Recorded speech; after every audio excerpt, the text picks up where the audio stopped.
Bonjour à vous, on se retrouve aujourd'hui pour une nouvelle vidéo, une vidéo FAQ. Alors j'ai changé un petit peu de décor, je me suis dit tiens pourquoi pas se poser dehors, ce sera toujours plus sympa que dans la cuisine, comme vous, comme pour moi, de voir ce beau soleil, voilà. Je me suis posé sous une petite hutte, super sympa, je vous montrerai après, bref. Alors donc aujourd'hui, je vous ai posé des questions via Instagram, où vous avez répondu, vous avez été même plein à me poser plein de questions. On avait fait ça l'année dernière il me semble une fois. Donc je vais pas forcément reprendre les mêmes questions, ça va de soi. Donc c'est parti, donc pour la première question je vais vous les mettre juste là, et comme ça vous allez pouvoir les lire en même temps que moi. Personnellement je me suis fait des petites notes de manière à être bien organisé, etc. J'ai pas fait les screens, etc. Non, ça ce sera pour le montage. Bref, allez go, c'est parti. Alors donc première question, comment décides-tu des thèmes pour les box et comment l'idée t'est venue? Alors donc pour ce qui est des thèmes, donc je choisis en fonction du marronnier, donc en fonction des saisons en fait. Vous vous doutez bien que je vais pas mettre des fraises en fraisier au mois de décembre. Donc en fait en fonction des saisons des fruits, donc je regarde chaque mois quelles sont les saisons de chaque fruit et légumes, du coup plus fruits. Et du coup en fonction de ça je me dis bah tiens pourquoi pas proposer la pêche en juillet, proposer la fraise en juin, en août proposer je sais pas, un autre goût, j'y ai pas encore réfléchi. Et puis voilà, et donc du coup bien sûr en hiver on aime bien tout ce qui est un petit peu plus lourd, tout ce qui est un petit peu plus prenant, donc tout ce qui est chocolat, praliné, etc. Tout ce qu'on va un peu éviter et mettre de côté l'été. Voilà, et comment est venue l'idée? Et ben en fait c'était pendant le confinement, je partageais du coup toujours mes recettes avec vous, c'est toujours un plaisir. Et une personne me disait ouais merci pour ta recette, etc.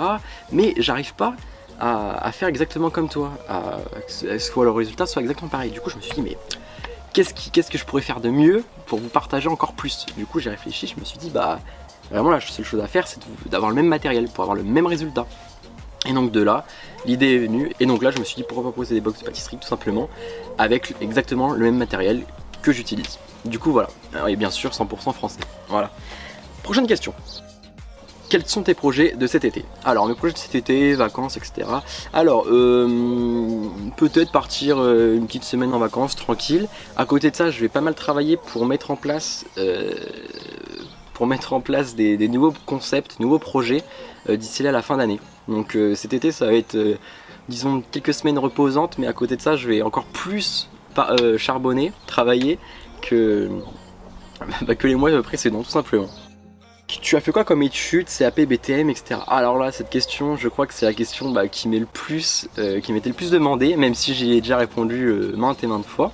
Alors, donc j'ai commencé par un CAP de pâtissier en 2 ans, donc à la chocolatière à Tours, donc que j'ai obtenu. Suite à ça, j'ai été à Rennes faire un CAP chocolatier, donc pareil sur 1 an, enfin du coup sur 1 an, que j'ai obtenu également donc chez un MOF chocolatier donc qui s'appelle le DERF. Et suite à ça, je me suis dit pourquoi pas finir mes études sur un BTM, c'était entre guillemets la suite logique si on peut faire ça des études. Un BTM pâtissier donc chez Café, voilà, à 3 tout simplement, chez Pascal Café, Muret de France et Champion du Monde, voilà. Ensuite, pourquoi tu ne travailles pas dans une pâtisserie? Alors, bonne question, enfin non, je connais la réponse mais c'est une bonne question en tout cas, merci à toi. Tout simplement parce que je trouve que j'avais pas la possibilité d'être autant créatif sur les réseaux qu'en pâtisserie. C'est vrai que, bon bien sûr il y a la possibilité d'élaborer des gammes de pâtisserie, créer des nouvelles pâtisseries, etc. Mais moi c'est vrai que j'aime pas faire 2 fois la même chose. Et c'est vrai que du coup les réseaux, ça me permet de tous les jours, aucune journée se ressemble en fait. J'ai des rendez-vous, des invitations, rendez-vous, masterclass, petites choses comme ça, des vidéos comme ça, Instagram, TikTok, enfin, aucune journée se ressemble, et ça c'est ce que j'aime par-dessus tout. Et en plus de ça du coup j'ai libre possibilité et libre choix, libre création avec les box. Donc voilà, tout simplement. Comme on dit, c'est vraiment le but, c'est vraiment la liberté entre guillemets, c'est ça. Arrives-tu à vivre de ce métier? Alors oui, tout simplement, oui, depuis quelques mois c'est possible maintenant. Même si bon je me tire très peu de sous, voire même pas de sous, tout simplement pour réinvestir tout et pour développer encore plus le concept des box de pâtisserie. Voilà. Je suis pas du tout pour l'instant dans l'idée de... Je me dis pour l'instant c'est maintenant qu'il faut travailler et plus tard profiter, donc moi pour l'instant je travaille, et encore pour moi c'est même pas un travail, c'est juste un plaisir, c'est limite un devoir, enfin c'est une passion quoi. Donc si on peut vivre de sa passion, c'est l'objectif. Tac tac tac tac. Que penses-tu des wedding cakes? Est-ce que selon toi cela fait partie du travail des pâtissiers? Alors, c'est pas une pâtisserie française, mais si le client le demande, c'est que derrière il y a de la demande, donc entre guillemets le pâtissier se doit de réaliser les souhaits du client. Donc pour moi oui, ça rentre dans le métier de pâtissier, même si c'est pas une pâtisserie entre guillemets française. Quels sont tes horaires de travail? Alors ça c'est une très bonne question, tu es les seuls à me la reposer. Alors c'est vrai que ça varie, étant donné que je travaille chez moi, c'est vrai qu'il faut avoir une autodiscipline de dingue, parce que il y a des fois, c'est sûr que ça va être dur de se mettre au travail, de se lever, de se dire bah tiens, allez aujourd'hui je me lève à 7h, et finalement en fait il y a personne derrière toi qui va te dire allez Dorian lève-toi, le travail va pas se faire tout seul quoi. Donc c'est vrai qu'à des fois je prends un petit plaisir à me dire bah tiens je vais dormir 2 heures de plus aujourd'hui.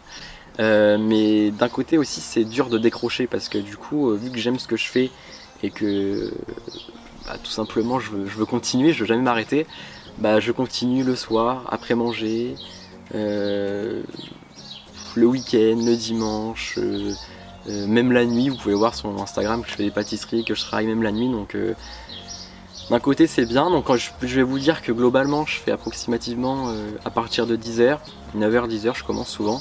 Et ça va être le soir tard jusqu'à des fois 3h, 2h, 3h, c'est à peu près ça. Bien sûr après je travaille vraiment entre guillemets à la cool.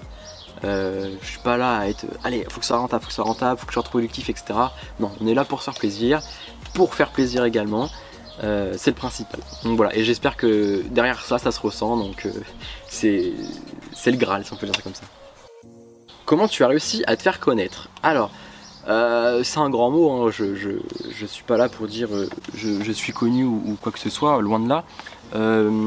Tout au début du coup quand j'ai commencé le CAP pâtissier, je discutais du coup avec mon patron de tout ce qui était pâtissier, pâtisserie connue, etc. Et moi c'est vrai que je m'y connaissais pas tant que ça. Bon après c'est sûr j'avais 15 ans, je commençais dans le métier de pâtissier, mais c'est vrai que je m'y intéressais pas autant qu'aujourd'hui.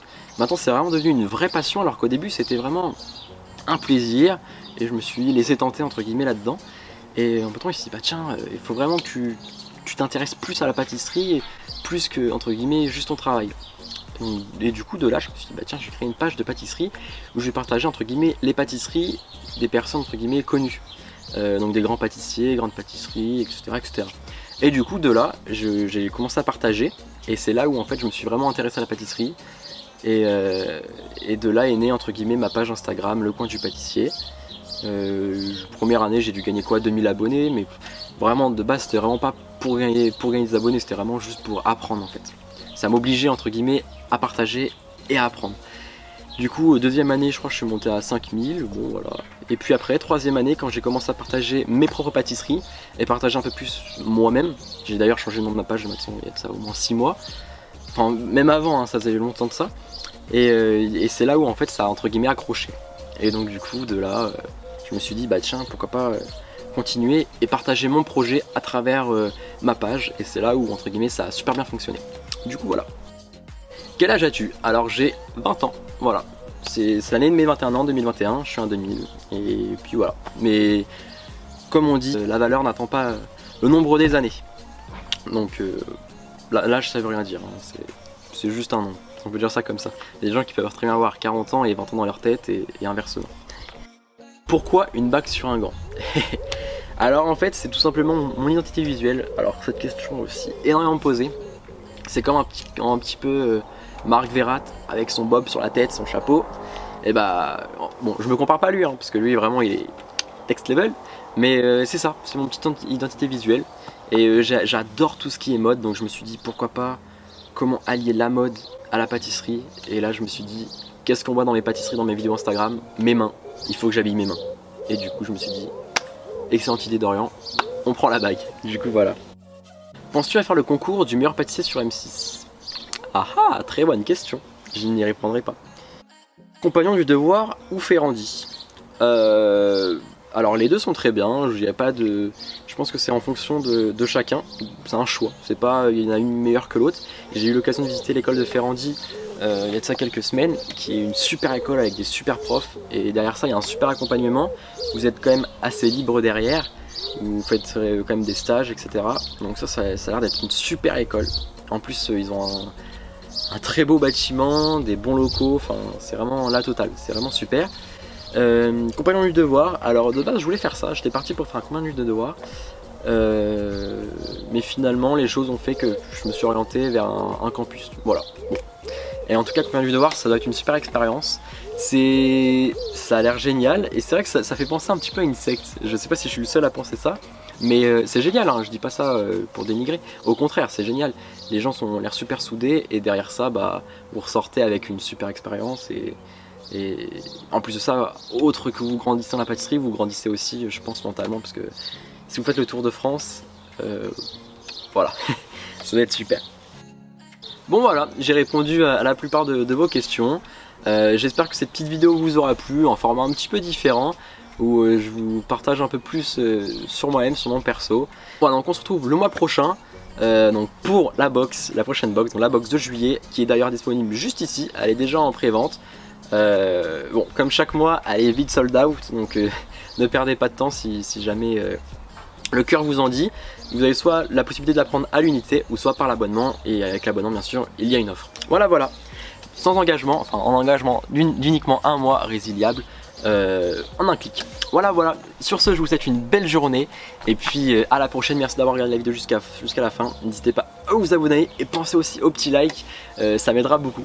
Merci.